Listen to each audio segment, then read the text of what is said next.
न जाने कहां कहां से आए थे गठबंधन के साथी और अखिलेश यादव का दावा हमने चवन्नी को रुपया बना दिया। लेकिन सवाल ये कि जब रुपया बन गया तो फिर साथ छोड़कर क्यों चला गया। कहां से आ गए थे गठबंधन वाले। हम लोगों ने चवन्नी का रुपया बना दिया तब भी हमें छोड़ चले गए। योगी सरकार अपनी नई युवा नीति ला रही है और इसे लेकर विपक्ष की बेचैनी बढ़ गई है। जो विपक्ष आज युवा युवा चिल्ला रहा है उसके एजेंडे में युवा कभी था ही नहीं। सत्ता में रहते हुए युवाओं के लिए कुछ खास नहीं किया, अब राजनीतिक फायदे के लिए हाथ पैर मारे जा रहे हैं। आज जो लोग युवा युवा करके चिल्ला रहे हैं, युवा इनके एजेंडे में कभी नहीं था। ये केवल आपका दुरुपयोग करना चाहते हैं आपके हितों के लिए। जब इनको अवसर मिला था सत्ता में रहने का तब भी इन्होंने आपके हितों के लिए कुछ नहीं किया। अखिलेश यादव के तीखे बोलों से यूपी की सियासत गर्मा गई है, लेकिन शायद वो भूल रहे हैं कि टक्कर योगी आदित्यनाथ से पूर्व से पश्चिम तक जो कभी अखिलेश यादव के साथी थे आज योगी के साथ मजबूती से खड़े हैं। यही बदलता सियासी गणित शायद अखिलेश यादव की बेचैनी बढ़ा रहा है, तभी बयानों से भाषाई मर्यादा की भी टूटती हुई नजर आ रही है। तो एक ही बात जानते हैं, पहले गोरखपुर की तरफ गांजा ज्यादा पकड़ा जाता था, अब लखनऊ की तरफ गांजा ज्यादा पकड़ा जा रहा है।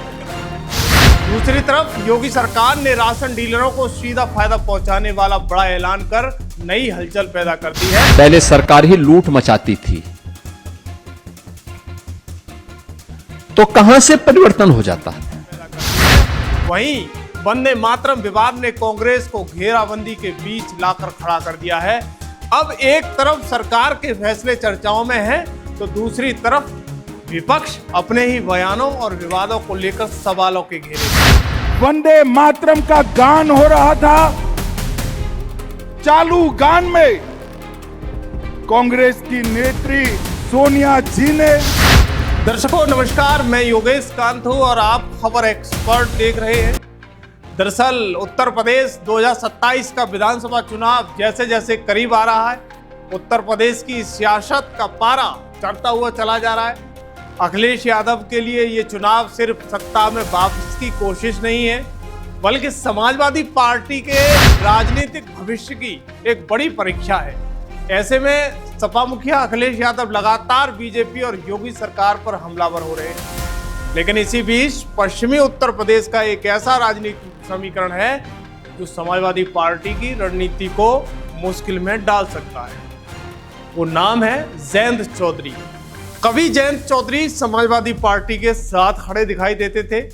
2022 के विधानसभा चुनाव में सपा और आरएलडी ने मिलकर चुनाव लड़ा था। उस समय पश्चिमी उत्तर प्रदेश में इस गठबंधन को लेकर काफी उम्मीदें थी, लेकिन चुनाव के बाद परिस्थितियां ऐसे बदली और जयंत चौधरी ने 2024 के लोकसभा चुनाव से पहले एनडीए का रास्ता चुन लिया। दर्शकों, अब ये वही राजनीतिक बदलाव है 2027 के समीकरण में अखिलेश यादव के लिए एक बड़ी चुनौती बन सकता है। सपा मुखिया अखिलेश यादव और जयंत चौधरी की राजनीति का ये सफर भी कम दिलचस्प नहीं है। कभी दोनों एक मंच पर दिखाई देते थे, लेकिन आज दोनों अलग अलग राजनीतिक खेमों के साथ खड़े हैं। सवाल यह है कि आखिर ऐसा क्या हुआ कि जिस जयंत चौधरी को सपा गठबंधन का अहम हिस्सा माना जाता था, वही आज बीजेपी के नेतृत्व वाले एनडीए गठबंधन के साथ है। दरअसल 2022 के विधानसभा चुनाव में आरएलडी ने 33 सीटों पर चुनाव लड़ा था उत्तर प्रदेश में और 8 सीटों पर जीत हासिल की थी। इसके बाद एक और सीट खतौली विधानसभा उपचुनाव में जीत दर्ज कर पार्टी ने अपनी संख्या बढ़ा ली। लेकिन 2024 में तस्वीर पूरी तरह बदल गई। जयंत चौधरी एनडीए में शामिल हो गए और लोकसभा चुनाव बीजेपी के साथ मिलकर मैदान में उतर गए। यानी राजनीति ने एक बार फिर साबित कर दिया कि गठबंधन स्थायी नहीं होते, राजनीतिक हित और परिस्थितियां बदलती रहती हैं। यहीं पर अखिलेश यादव का वो बयान भी चर्चा में आता है जिसमें उन्होंने जयंत चौधरी को लेकर कहा था कि हमने चवन्नी को रुपया बना दिया। लेकिन अब सवाल यह है कि जिसे कभी चवन्नी कहा गया वही आज पश्चिमी उत्तर प्रदेश में अखिलेश यादव की रणनीति के लिए कितना बड़ा राजनीतिक फैक्टर बन चुका है, ये खुद सपा मुखिया अखिलेश यादव जानते हैं। कहाँ से आ गए थे गठबंधन वाले। हम लोगों ने 54 का रुपया बना दिया, तब भी हमें छोड़ के चले गए। क्योंकि जब भी पश्चिमी उत्तर प्रदेश की बात होती है तो सपा मुखिया को अपने ही दोस्तों की याद सताने लगती है, क्योंकि पश्चिमी उत्तर प्रदेश में जाट राजनीति का अपना प्रभाव है और राष्ट्रीय लोकदल का अपना राजनीतिक आधार रहा है। बीजेपी के साथ जयंत चौधरी का मजबूत गठबंधन अगर 2027 तक मजबूत रहता है तो समाजवादी पार्टी के लिए पश्चिमी यूपी में मुकाबला आसान नहीं होगा। यही वो वजह है और यही वो समीकरण है जिसे सपा मुखिया अखिलेश यादव नजरअंदाज नहीं कर सकते। अखिलेश यादव की मुश्किलें सिर्फ जयंत तक सीमित नहीं है दर्शकों। 2022 में ओम प्रकाश राजभर भी समाजवादी पार्टी के साथ थे, लेकिन बाद में राजभर एनडीए के साथ चले गए। यानी जिस गठबंधन के सारे समाजवादी पार्टी ने 2022 में सत्ता की लड़ाई लड़ी थी, उसके साथ उसके कई महत्वपूर्ण साथी अब उसके साथ नहीं है। अब सवाल यह है कि क्या अखिलेश यादव 2027 के लिए कोई नया गठबंधन तैयार कर पाएंगे, क्योंकि पश्चिमी उत्तर प्रदेश में जयंत की जगह कोई नया राजनीतिक समीकरण खड़ा कर पा सकते हैं वो, या फिर बीजेपी अपनी मौजूदा गठबंधन को और मजबूत करके समाजवादी पार्टी के सामने बड़ी चुनौती खड़ी कर देगी। दर्शकों, दूसरी तरफ मुख्यमंत्री योगी आदित्यनाथ लगातार अपने गठबंधन सहयोगियों के साथ संपर्क और संवाद बनाए रखने की कोशिश करते हुए दिखाई दे रहे हैं। पश्चिमी उत्तर प्रदेश के मुद्दों पर आरएलडी नेताओं की भूमिका में भी महत्वपूर्ण बातें निकलकर सामने आ रही हैं। खासकर गन्ने के दाम जैसे मुद्दे वहां की राजनीति में हमेशा प्रभावशाली रहे हैं। योगी सरकार के दौरान गन्ने के मूल्यों को लेकर सरकार की घोषणा और आरएलडी नेताओं की मांग राजनीतिक संदर्भ सामने आता रहा है। यही वजह है कि बीजेपी आरएलडी का रिश्ता सिर्फ चुनावी सीटों का समझौता नहीं माना जा रहा है, बल्कि पश्चिमी यूपी की राजनीति में दोनों दल एक दूसरे की राजनीति को महत्व रखते हुए दिखाई दे रहे हैं। अब दूसरी तरफ हम बात कर रहे हैं, अखिलेश यादव लगातार योगी सरकार पर निशाना साध रहे हैं। हाल ही में उन्होंने मुख्यमंत्री पर तीखी टिप्पणी करते हुए गोरखपुर और लखनऊ में गांजे की बिक्री को लेकर एक सवाल उठाया। उन्होंने सरकार चलाने की क्षमता पर भी कटाक्ष किया। विपक्ष का सरकार से सवाल पूछना लोकतंत्र का हिस्सा है, ये सब जानते हैं, लेकिन जब राजनीतिक भाषा व्यक्तिगत कटाक्ष तक पहुंच जाती है तो बहस का मुद्दा भी बदल सकता है और बदल जाता है। दर्शकों, ये चिढ़ इसी बात की है कि जो भी इनकी पार्टी से गए वो वापस क्यों नहीं आए। मंच पर आपने देखा होगा कि अक्सर करके अखिलेश यादव योगी पर बोलते हुए कटाक्ष करते हैं और बोलते भी हैं। वो आपको पता होगा कि वो कहते हैं कि पहले देखिए सबसे ज़्यादा गांजा गोरखपुर में बिक रहा था, आज वो लखनऊ में बिक रहा है। और जैसे पायलट हवाई जहाज़ नहीं उड़ा सकते हैं, ऐसे ऐसे उदाहरण वो मंच से देते हुए दिखाई देते हैं। पहले आप सपा मुखिया अखिलेश यादव के बयान सुनिएगा। ये बात जानते हैं, पहले गोरखपुर की तरफ गांजा ज्यादा पकड़ा जाता था, अब लखनऊ की तरफ गांजा ज्यादा पकड़ा जा रहा है। अब वो हो सकता है नाराजगी वनस्पति की वजह से हो कि इतना क्यों लखनऊ में पकड़ा जा रहा है।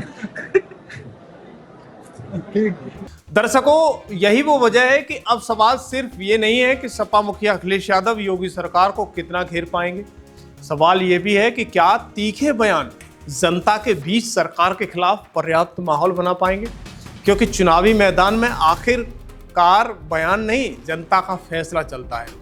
दर्शकों, बीजेपी की तरफ से दावा किया जा रहा है कि सरकार विकास योजनाओं, कानून व्यवस्था और जन कल्याणकारी योजनाओं के जरिए अपनी पकड़ मजबूत कर रही है जनता के बीच। वहीं समाजवादी पार्टी लगातार सरकार की नीतियों और कामकाज पर सवाल उठा रही है। यानी 2027 का मुकाबला एक तरफ सरकार की उपलब्धियों के दावे तो दूसरी तरफ विपक्ष के सवालों के बीच होगा। अखिलेश यादव के सामने सबसे बड़ी चुनौती यही है कि वो सिर्फ बीजेपी विरोध के आधार पर चुनावी माहौल तैयार कर पाएंगे या फिर जनता के सामने कोई स्पष्ट वैकल्पिक एजेंडा भी रखेंगे, क्योंकि जनता अब सिर्फ ये नहीं पूछती है कि सरकार ने क्या गलत किया, जनता ये भी पूछती है कि अगर आपको मौका मिले तो आप क्या अलग करेंगे? यही वो सवाल है जिसका जवाब 2027 में समाजवादी पार्टी को देना होगा। और अब सबसे बड़ा सवाल यह है कि क्या जयंत चौधरी फिर कभी अखिलेश यादव के साथ दिखाई देंगे, या फिर बीजेपी और आरएलडी का गठबंधन पश्चिमी उत्तर प्रदेश में मजबूत होगा? और क्या अखिलेश यादव कोई ऐसा नया सामाजिक समीकरण तैयार कर पाएंगे जो बीजेपी के मौजूदा गठबंधन को चुनौती दे सके? क्योंकि 2027 का चुनाव अभी हुआ नहीं है, लेकिन उसकी तैयारी शुरू हो चुकी है। पक्ष हो विपक्ष हो लगातार मैदान में है। तैयारी आप सब देख रहे हो, लेकिन राजनीतिक बयान तेज हो रहे हैं। गठबंधन अपनी मजबूत पकड़ बनाने के लिए जनता के बीच जा रहा है। नेता जनता के बीच पहुंचने की कोशिश कर रहे हैं, उनसे संपर्क कर रहे हैं। इसलिए 2027 की लड़ाई सिर्फ बीजेपी बनाम समाजवादी पार्टी नहीं होगी। ये लड़ाई होने वाली है संगठन बनाम संगठन की, गठबंधन बनाम गठबंधन की, और नैरेटिव बनाम नैरेटिव की, और आखिर में जनता के भरोसे की। और अगर बीजेपी के साथ जयंत चौधरी मजबूती से खड़े रहते हैं तो अखिलेश यादव के सामने पश्चिमी उत्तर प्रदेश की राजनीति में एक बड़ा सवाल खड़ा रहेगा। जिस नेता को कभी चवन्नी से रुपया बनाने का दावा किया गया, आज वही नेता आखिरकार किसकी राजनीतिक खाते को मजबूत कर रहा है। फैसला नेताओं के बयानों से नहीं होगा, फैसला जनता करेगी। और 2027 में जनता का फैसला ही बताएगा कि किसका गठबंधन भारी पड़ रहा है और किसकी सियासी रणनीति सिर्फ बयान बनकर रह गई। कुछ मौलवी ज्ञापन देने के लिए जगह जगह आ रहे थे, तो उसमें से एक, चाहे वह किसी कारण से रहा हो, लेकिन एक ज्ञापन मेरे पास भी पहुंच गया था। उसमें था कि गाय को राष्ट्रीय पशु घोषित किया जाए, क्योंकि बहुत सारी यात्राएं निकलने लग गई हैं। मैं भौचक था। मैंने कहा भी पशु तो एक ज्ञापन देने वाला व्यक्ति है, उसकी बुद्धि पशुवत है। अरे गाय हमारी माता है, जन्म जन्म का नाता है। गाय हमारी माता है, वह सनातन धर्म की माता है। गाओ विश्वस्य मातृ, उसको भारत की धरोहर के रूप में हमें सजोना चाहिए। अपने घरों में गौपालन का काम करना चाहिए। लेकिन दर्शकों, आपने देखा एक तरफ कुछ नेताओं को देश से कितना लगाव रखते हैं। इसके उदाहरण आप देख सकते हो कि 15 अगस्त यानी देश की स्वतंत्रता दिवस पर दिल्ली स्थित कांग्रेस मुख्यालय इंदिरा गांधी भवन में आयोजित जो ध्वजारोहण कार्यक्रम में एक वीडियो अब सियासी विवाद का केंद्र बन गया है। कार्यक्रम में वंदे मातरम का गायन हो रहा था। इसी दौरान कांग्रेस के वरिष्ठ नेता सोनिया गांधी और पार्टी अध्यक्ष मल्लिकार्जुन खड़गे के बीच बातचीत और इशारों का एक वीडियो सामने आया। वीडियो सामने आने के बाद सोशल मीडिया से लेकर राजनीतिक गलियारों तक सवाल उठने लगे कि आखिर वंदे मातरम के गायन के दौरान ऐसा क्या हुआ था।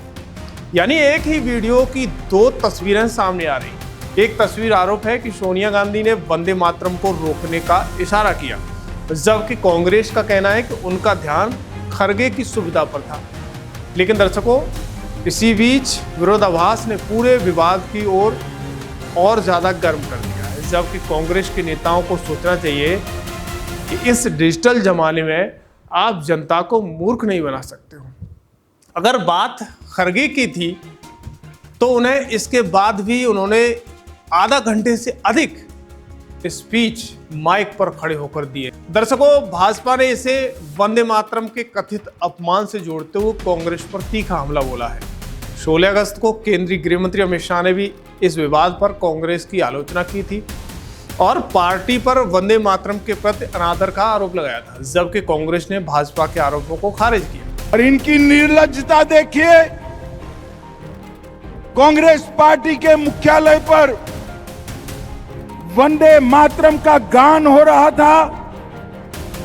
चालू गान में कांग्रेस की नेत्री सोनिया जी ने कांग्रेस अध्यक्ष को गान रोकने का कहा। हम सब टीवी पर देखते रहे। 80 साल के बाद बंकिम बाबू का ये अमर मंत्र, अमर गान जब फिर से सम्मान प्राप्त कर रहा है, वो भी सोनिया जी को राज नहीं आता है। सोनिया जी, 140 करोड़ की जनता आपको देख रही है। आपके द्वारा किया गया ये पाप इस देश की जनता कभी माफ नहीं करेगी, कभी माफ नहीं करेगी। इस पर बीजेपी सांसद सुधांशु त्रिवेदी ने भी कांग्रेस पर राष्ट्रीय गीत के अपमान का गंभीर आरोप लगाया है। दर्शकों, जब कांग्रेस मुख्यालय में पूरे वंदे मातरम का गीत गाया जा रहा था, तब कांग्रेस का शीर्ष नेतृत्व ध्यान देने के बजाय आपस में बातचीत कर रहा था और इशारे कर रहा था। बीजेपी ने इसे वंदे मातरम का अपमान बताया है और मांग की है कि कांग्रेस पार्टी देश से सार्वजनिक माफी मांगे और स्पष्टीकरण दे। तो दर्शकों, इन सारे हालातों से पूरा विपक्ष घबराया हुआ है।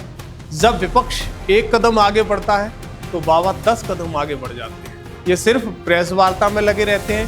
वो धरातल पर जनता के बीच विकास का मुद्दा हो या चाहे रोजगार का मुद्दा हो, चाहे कोटेदारों का मुद्दा हो, चारों तरफ से लगातार अपने काम पर लगे रहते हैं और जनता के बीच अपना स्थान बनाने में कामयाब हो रहे हैं।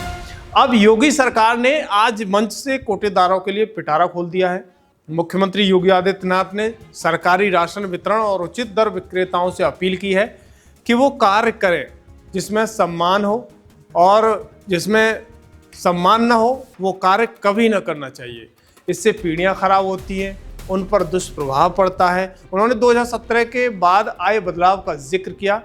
उंगली नहीं उठा सकता है कोई। 2017 से पहले सपाई गरीब का राशन कार्ड अपने घर में रख लेता था, जिससे वो भूख से मरता था, परंतु अब ऐसी स्थिति नहीं है।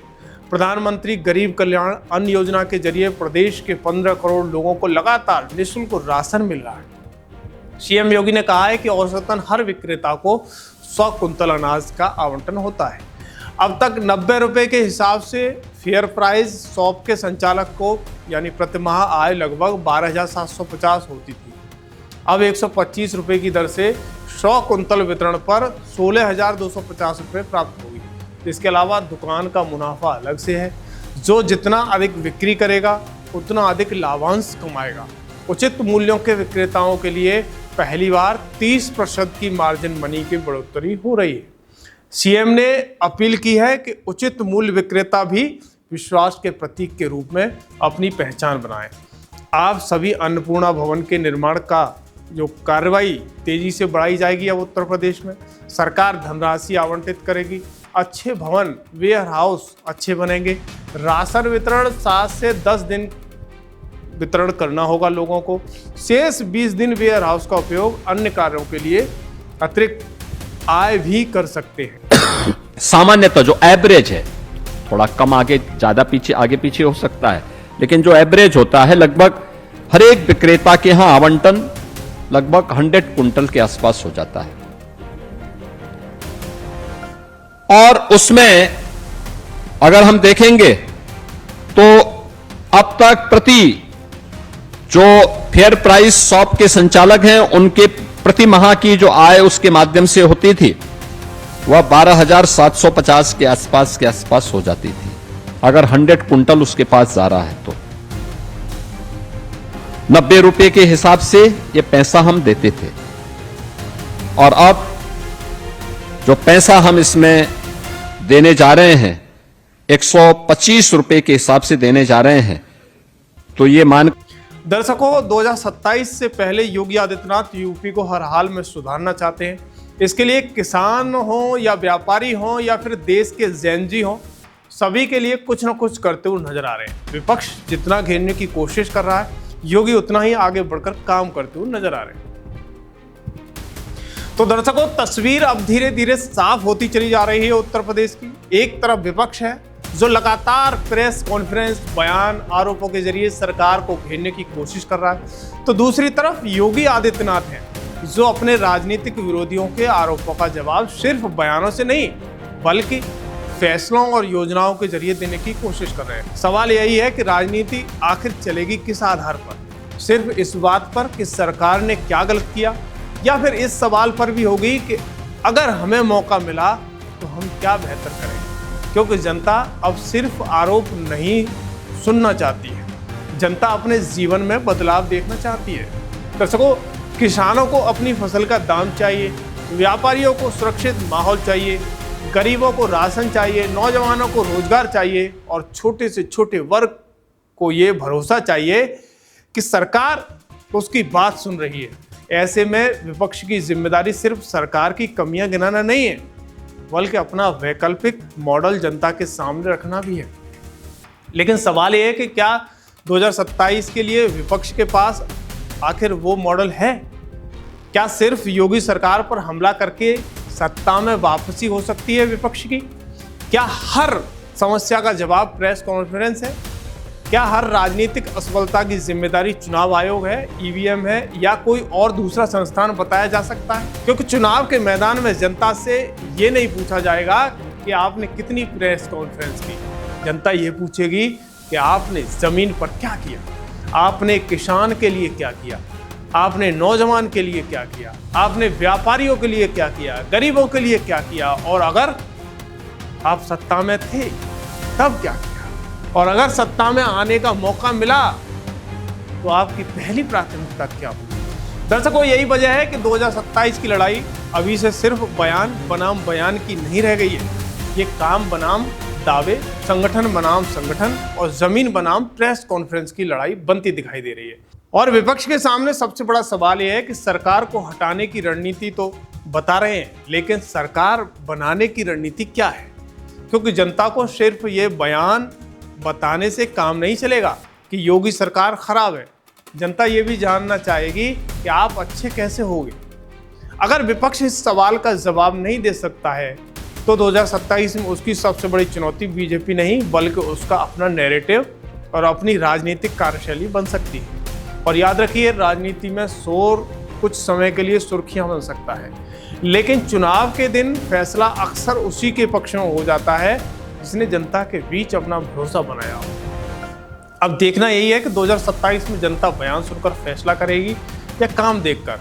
फैसला नेताओं के मंच से नहीं होगा, फैसला जनता की अदालत में होगा, और उस अदालत में न कोई बहाना चलेगा, न कोई नैरेटिव चलेगा, वहाँ सिर्फ जनता का फैसला चलेगा। दर्शकों, इस पूरी खबर पर आपकी क्या प्रतिक्रिया है, हमें कमेंट बॉक्स में ज़रूर बताएं और चैनल को सब्सक्राइब करें, शेयर करना न भूलें।